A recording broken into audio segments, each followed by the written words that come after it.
Hello everyone, in today's episode of the Importance of Being Extraordinary series, we want to talk about goals and goal setting.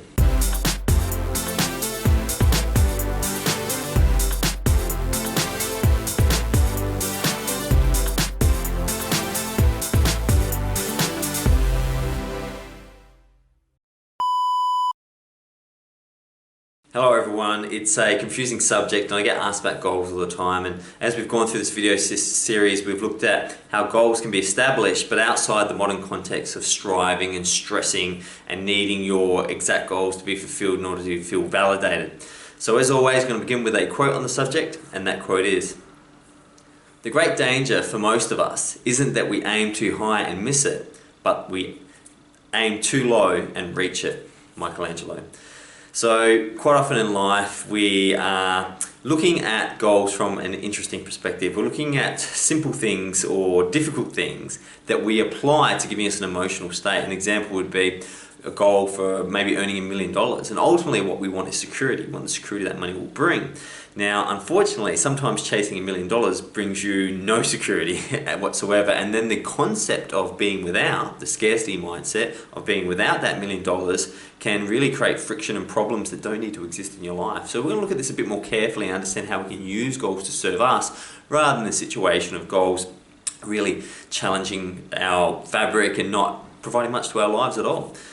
So I know my personal story that the stress of goals was huge. You know, I was constantly looking at my life and evaluating it to my goals, and there was always a gap. Obviously, you've got your what you want reality to be, and then you have reality. And as long as there's a gap there, that's where suffering exists. And I spent a long part of my life constantly evaluating where I was, why I hadn't had my goals, and why reality was different. And it created a lot of stress. Now, did I achieve some of those goals? Yes. Did I not achieve some of those goals? Yes.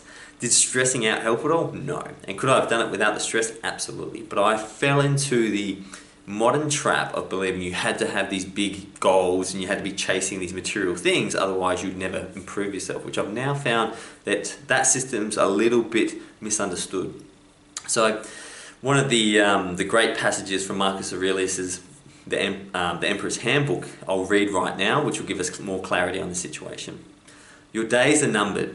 Use them to throw open the windows of your soul to the sun. If you do not, the sun will soon set, and you with it." It's true. We have a limited time to embrace the fabric of the universe, the multitudes, the incredible emotional experiences, the travel destinations, the testing of the human body. How fast can I run? How much can I lift? How much can I love? How much kindness can I show? We'll never know it unless we do it. And luckily, the universe has given us a finite amount of time, which then gives us a kick up the butt to get it done. So how can we use goals to serve us? Well, number one, labor without the need for fruit. The fundamental flaw in the modern idea of goal setting, which wasn't previous to the Romanticist period, was that in current belief is that your goal, the energy you put into getting your goal, is based on getting the goal. And if you don't get that goal, you've wasted all that energy. This can be very frustrating, and as we know, goals can be missed. So it can be really stressful to think that you could work for years of your life not to get a payoff. Now that is the problem that for 14,000 years before this, written in the Vedas and the Upanishads, in particular the Bhagavad Gita, is the idea that the work is what's important. Zen is big on this. It's the work. It's not the end result. It's the mindfulness. It's the goal is really decided on in order to give you valuable work to do. And that's it. It's not, the goal's not important. The fruit that the tree bears is not important. The tree is important. Number two, channeling of energy. This is what goals are for. We have unbelievable energetic systems in our body. And when we channel them towards a certain direction, we really get to notice them. And that's what goals should be. The goals that you are striving for, the question should be not what do I get, but how will that best challenge my energy. A great example would be, for example, some people might want a six-pack for their body.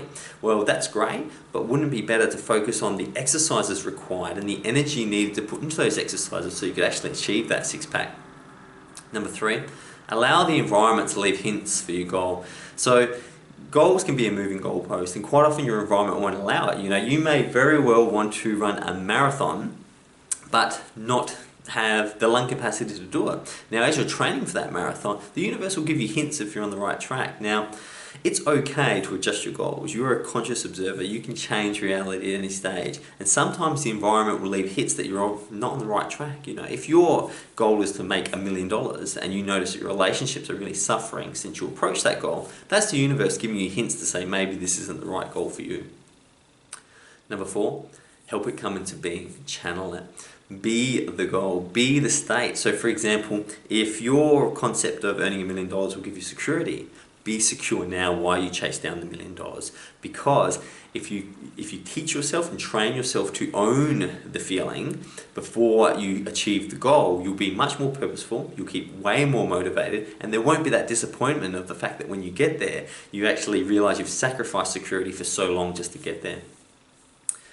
Don't allow the ego to take ownership of the goal. The ego, which will tell you that you're fantastic and you're going to get this goal and other people are getting in your way, is not what you're doing the goal for. You're doing the goal in order to increase your consciousness, in order to add value to the world, but your ego will try and claim it. And this is what creates stress, because your ego is constantly wanting acclaim. It's wanting people to notice that you're getting better or stronger or fitter or earning more money. And when it doesn't happen, it releases stress. And why would you have a goal if it's just going to give you stress? It's the ownership of the goal belongs to the universe. Give it up. Don't own it so much. Don't put your name all over it. Understand that it was really the beauty of achieving the goal and going through the process that mattered. Be flexible.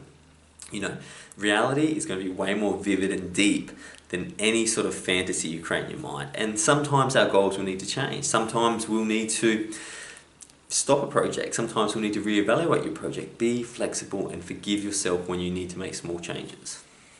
Accept help.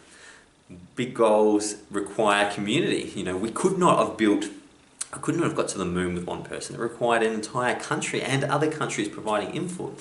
Accept help when offered. People love the concept of assisting someone to reach their true self. And when it's offered, accept it, because then it becomes a communal opportunity to win. Second to last, make sure it's enjoyable and challenging. They're the two main features of a goal. There's no point slaving away at something if it's not enjoyable, because ultimately, being happy is way more important than any goal you could achieve. So make sure it's enjoyable and challenge yourself. You know, a goal is not something that you can currently do right now. You need to stretch yourself in order to create a new self. So finding a challenging goal is just as important. And finally, be present with the goal. Don't rush to the finish line. You know, so many people are rushing. You know, the end point is death. So what we're rushing to, I'm not sure. You will reach your goal, and you'll reach it in a way that the universe will provide. Now, how you reach it, I don't know. It may be very different to the way you start, but as long as you stick to it, you'll reach it in some form. So just be present, stay with it, don't rush it. Just enjoy the process. If you're rushing your goal, the reality is probably it's not the right goal for you, because you're more interested in getting it over and done with than actually being present and enjoying it. Unfortunately, goals have been interestingly manipulated by modern media in order to get people to strive for more material things.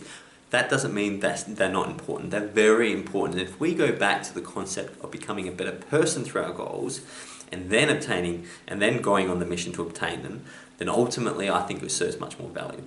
What sort of goals do you have? I'm really interested to hear, and I can't wait to see you till tomorrow. It's something to think about, but until then, goodbye.